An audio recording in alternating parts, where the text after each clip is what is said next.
شیطان جو ہے یہ معلم الملائکہ رہا ہے. کیا یہ ملائکہ کا بھی استاد تھا، فرشتوں کا استاد تھا، اور یہ اتنا شاطر ہے، اتنا تیز ہے کہ بعض اوقات ہمیں بظاہر ایک چیز اچھی لگتی ہے لیکن اس کے اندر ہمیں مبتلا کر کے ایک بہت بڑے ثواب سے محروم کر دیتا ہے.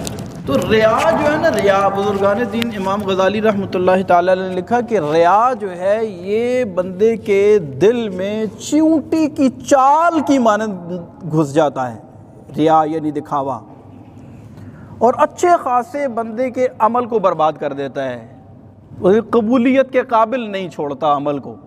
لیکن یہاں پر ایک ضروری وضاحت میں ضرور کروں گا کہ بعض اوقات عمل کے اندر حقیقی ریا نہیں ہوتا، بلکہ ریا کا وسوسہ شیطان پیدا کرتا ہے، اور اس ریا کے وسوسے سے شیطان کا مقصود یہ ہوتا ہے کہ اس کو نیک عمل سے دور کر دے.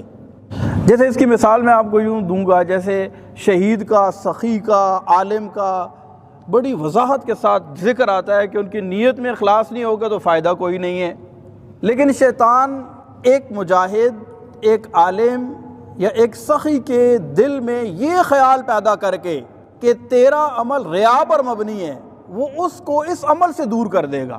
اور نیک عمل سے دور کر دینا یہ ظاہر ہے شیطان کا مقصد ہے. تو ہم نے اپنے دل اور اپنی نیت پر غور اور تفکر بھی کرنا ہے اور عمل سے دور بھی نہیں ہونا. جیسے مثال کے طور پر انگلی پر زخم لگ جائے تو ہم کیا کریں گے؟ انگلی کو کاٹ کے پھینک دیں گے؟ نہیں نا، بلکہ اس زخم کا علاج کریں گے.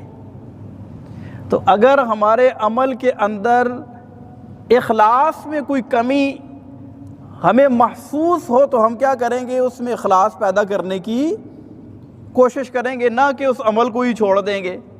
تو خلاصہ کلام یہ نکلا کہ ہم جو عمل کر رہے ہیں، اگر خدا نخواستہ ہمیں یہ محسوس ہوتا ہے کہ اس میں ریا پیدا ہو رہی ہے، اس میں اخلاص نہیں ہے، تو ہم نے اس عمل کو کنٹینیو رکھنا ہے اور اپنی نیت کے اندر اخلاص پیدا کرنے کی بھرپور کوشش کرتے رہنا ہے. ہمارا عمل برقرار رہے اور اس میں اخلاص پیدا ہو جائے. نہ یہ کہ جو کام کر رہے ہیں اگر ہمیں یہ وسوسہ آئے کہ اس میں تو ریا ہے، اس میں تو دکھاوا ہے، اللہ کے لیے تو میں نہیں کر رہا، میں تو اپنی واہ واہ کے لیے کر رہا ہوں، تو اس کا ثواب نہیں ملے گا، یہ قبول نہیں ہوگا، تو لہذا میں عمل ہی چھوڑ دوں. تو ایسا نہیں کرنا ہے، بلکہ عمل کو جاری رکھنا ہے اور اس کے اندر اخلاص کو پیدا کرنے کی کوشش کرتے رہنا ہے.